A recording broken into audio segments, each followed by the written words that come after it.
ইহুদি রাষ্ট্র একটা বর্ণবাদী রাষ্ট্র, ইহুদি রাষ্ট্র অবৈধভাবে সেটেল হওয়া একটা রাষ্ট্র, মুসলমান দেশ জায়গা জমি জবরদখলকারী রাষ্ট্র, বিশ্ব মানবতা ভুলুণ্ঠিতকারী রাষ্ট্র।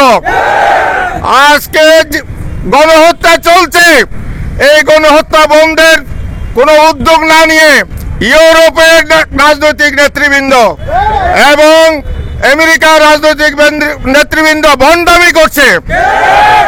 আমরা যারা আমেরিকা সহ ইউরোপের ছাত্ররা যারা বিশ্ববিদ্যালয়ে বিক্ষোভ করছে তাদের সাথে সংহতি সহমর্মিতা প্রকাশ করছি।